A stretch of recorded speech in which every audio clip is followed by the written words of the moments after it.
これは8月30日のこと。アクティブサスペンションバックブレーダーの動画がやっと完成した。あら、素敵なイラストですね。自動で水平を保つアクティブサスが入るのは競輪場のバンクでしょう。そんな夢物語です。でもいつかは実現させたい。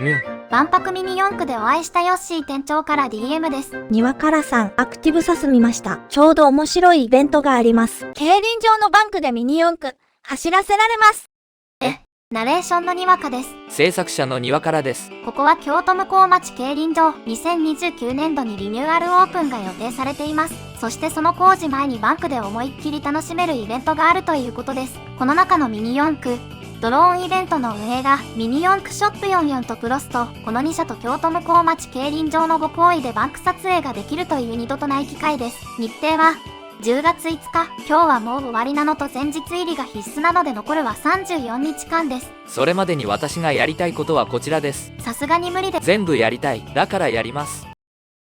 西山ベース走行動画を投稿完了しました。次はピンスパイクソニックと片手コントローラーの製作です。モデリングをして発注します。到着までの時間で改良版アクティブサスペンションバックブレーダーの製作を開始します。前作の問題点を挙げます。走行中の G によるアクティブサスペンションの誤動作、低いノイズ耐性、ウォームギアにしたことによる頻発するギア抜け、安定しない通信、この4点です。アクティブサスの誤動作対策は様々な方法を調査して解決策を見つけました。センサーフュージョンモジュールです。これは何ですか？角度を直接取得できるセンサーです。これまでもセンサーで角度を取得できていましたよ。加速度センサーから取得した重力加速度をプログラム上で計算して角度を算出していました。この時マシンの走行による加速度も計算に含まれるので、平面であってもアクティブサスが動きました。この補正にはジャイロセンサーを使うのですが、補正も角度を算出するプログラムを作るのが少ない時間では無理でした。センサーフュージョンではジャイロによる補正を含めて算出までやってくれます。つまり楽に正しい角度が取得できるということですね。でもモジュールを追加したらスペースが足りなくなりますよ。前回の構成は加速度センサー搭載マイコンと Bluetooth クラシック搭載マイコンです。キツキツバットです。それを解決するのが M5 スタンプ S3 です。まず前回マイコンを2つにしていた理由はこれらです。ピン数不足の問題と通信方式の問題ですね。 S3 はピンの密度が2倍なのでピン数が足りるようになります。でも Bluetooth は BLE ですよ。 BLE は IoT 向けの規格で PS5 ですらコントローラーはクラシックです。だから私は同時並行で作っているのです。片手コントローラーワンドですか？通信方式は S3 も使える ESP ガン、さらに長距離通信に向いています。これこそがコントローラーを自作する真の目的でした。作戦は立ったのでプログラミングに進みます。まずはセンサーフュージョンモジュールから角度を取得できるようになりました。今回は4つのブラシレスモーターを搭載します。つまり4つの ESC も必要です。そして4つのサーボも続投です。角度を取得してサーボを制御しつつモーターも制御します。動作はモーターの回転数を自動で上下させます。そして角度も取得してその角度に応じてサーボを制御します。どうでしょうか？モーターが回りました。回転数の制御も期待通りです。ボードを持ち上げて角度を変えてみましょう。あれ、サーボが動かないです。これは想定したエラーです。前回は2つのマイコンでサーボとモーターを同時に制御しました。今回はマイコンが1つなのでモーターの処理が終わってからサーボの処理になります。高速で切り替えれば同時に見せかけられますよ。確実に両者の動きにはカクつきが生じることになります。でもマイコン2つに戻すとセンサーフュージョンのスペースが足りないです。この S3 を採用したのにはもう一つ理由があります。 CPU がデュアルコアです。つまり同時処理ができるということですか？でもプログラム難しくないですか？経験ないですし時間も。やりました。モーターの回転数が変化しています。ボードを持ち上げるとサーボが動きました。よし、デュアルコアも使えるようになりました。最後に ESP Now の通信機能も追加します。これができれば私の作戦が実現できるということです。左側のマイコンから右の S3 にモーターの停止信号を送ります。ケーブルを差し替えた時にモーターが止まれば成功です。どうでしょうか？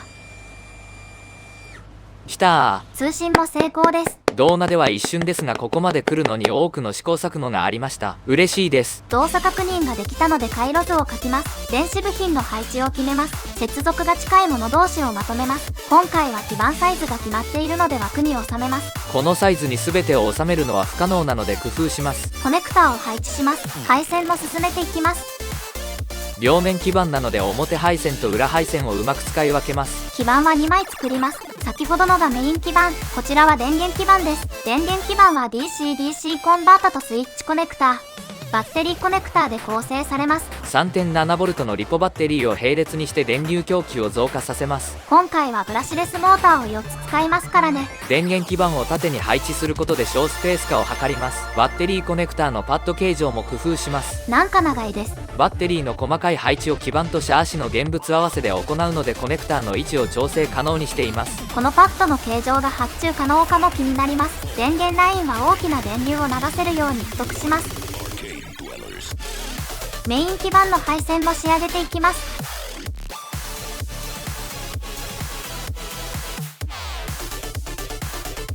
グランドで塗りつぶします。外形を囲みます。実装基板図が完成しました。電源基板を削除します。それぞれ基板を発注するためです。ガーバファイルを出力します。ドリルファイルを出力します。PCBA のトップページから基板発注ページに遷移します。ZIP で圧縮した出力ファイルをアップロードします。オンラインガーバービュアーを使って問題がないかを確認します。発注の設定に進みます。両面基板では高品質な基板に無料でアップグレードできます。基板を薄くします。色などはデフォルトにします。製造番号は削除します。メタルマスクは発注しません。表面実装部品を使いますがハンダを載せる箇所が少ないのでカートに追加して発注します。電源基板も同様に発注します。発注完了です。日は変わらず9月24日、残り10日間です。到着待ち時間でピンスパイクソニックを新たに作りました。 3D プリント品も到着していたのでワンドも完成、動画も投稿しました。ちょっと待ってください。今日は何日ですか10月3日です。終わった。明日には京都に着いていないと集合時間に間に合わないんですよ。しかもカプセルホテルだから向こうで作業もできません。残りの作業量分かってますか？今日は平日ですが仕事も半休が取れたのでやれます。やるしかないのです。すでに基板は届いているので進められます。さすが PCBA。9月24日発注で到着は10月1日です。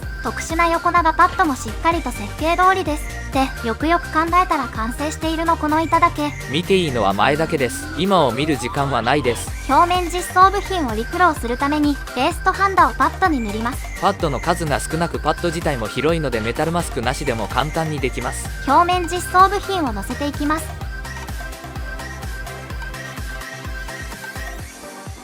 ホットプレートに基板を乗せます。リフローします。まずは140度までプレートを熱します。予熱します。190度まで温度を上げます。ハンダが溶けました。リフロー完了です。ビヨーン。試作シャーシ1号です。前回からの変更点はバッテリー置き場の追加です。マシンライブへの出っ張り。マシンライブに収まらないのは庭からの心情に反しています。この私が諦めると思いますか？クリアパーツを印刷しました。 LED を仕込めるようにしています。ブースト部の造形をアニメ再現することでバッテリーを内部に収められるようにしています。心情を守りつつパワーブースターの演出を追加したということですか？ブラシレスモーターを直接駆動輪とすることで最後の問題点であるギア抜けを解決します。ギアがないですからね。厚み出しと外見を整えるためにホイールキャップをモデリングします。ブラシレスモーターの固定ネジ穴は 1.6mm と 1.6mm。 息なしどしたし。そのサイズのネジ在庫ないです。通販は間に合わない。店舗となるとどこだ？探します。これは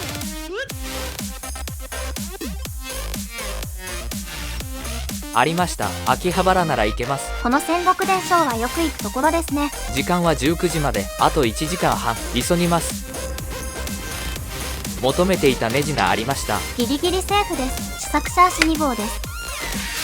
最終版シャーシです。ホイールキャップを印刷しました。アームを印刷しました。アーム側に ESC を取り付けることでスペースを節約します。ホイールキャップをメタリッシュブルーで塗装します。アームをガンメタルで塗装します。乾燥待ちで基板製作に戻ります。すでに出発日です。諦めません。コネクターの位置合わせをします。ハンダ付けします。ピンヘッダーをハンダ付けします。ピンソケットを差し込みます。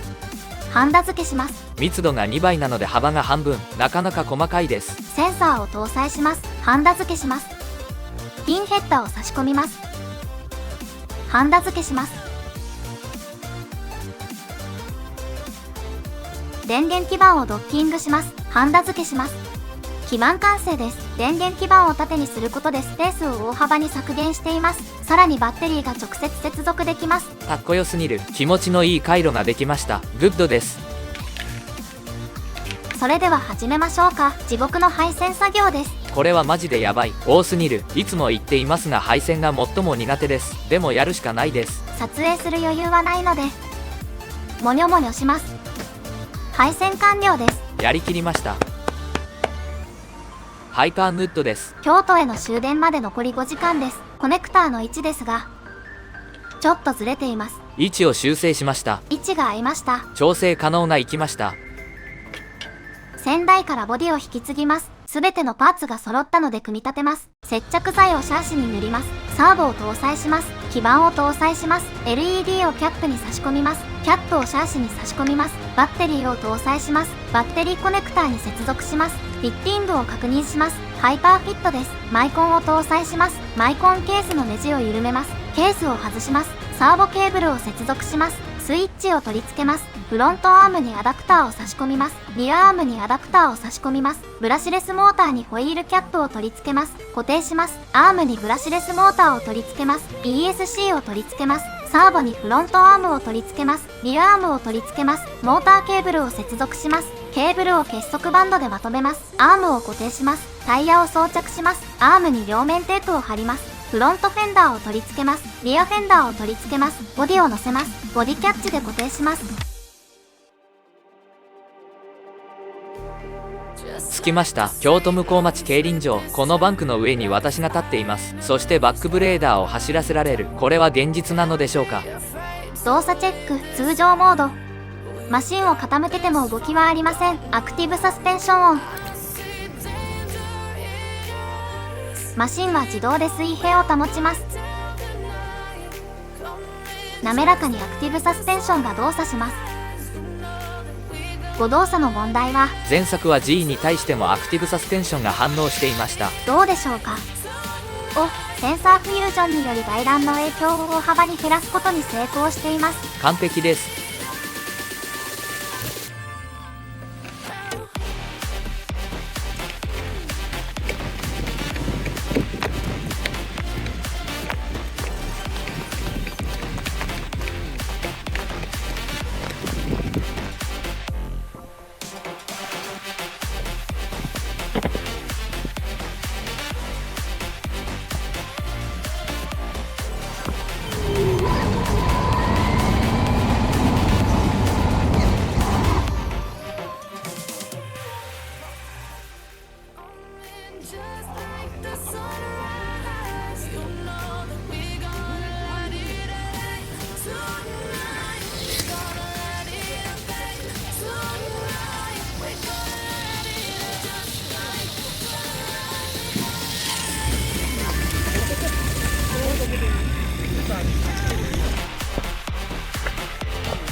すごい経験ができました。いやすごすぎ。関係者の皆様ありがとうございました。それにしてもマシンもよく間に合いましたね。終電の1時間前に最終調整含めて完成しました。アクティブサスが調整なしで動くミラクルを起こしたおかげです。ブラシレスモーターの調整で1時間だったのでアクティブサスもあったら間に合っていません。イベント中はストリートミニ四駆で遊んだりもしていました。やってみるとかなり難しかったです。そういえばストリートミニ四駆をやるの初めてでしたね。初めてといえばローラーブレードなんてできましたっけ。まともにやったことなかったので1時間の初心者レッスンを受けに行っていました。基礎を教わるのは大事です。あとは制作の合間を縫って3時間の自主練です。マシンを操作しながら並走するには練習時間が全く足りなかったです。求めていた映像には届かなかったのでローラーブレードの並走は必ずリベンジします。ですが34日間で全てのやりたいことをやりきったことには成長を感じています。それにアクティブサスペンションは渾身の出来になりました。とにかく動作が安定していましたね。撮影中もノントラブルでした。回路の構成が完璧でした。基板の出来は気持ちよすぎです。新たな小スペース化の技を得得しました。PCBWay の基板が気になった方は概要欄からチェックです。それにしてもタイムアタックみたいな制作でしたね。しばらくはゆっくりしますか。それがですね、次回の方が息なしどこだし、時計。それにこのツイート、まさかチャンネル登録をして次回の動画もお見逃しなく。それではまた、のし。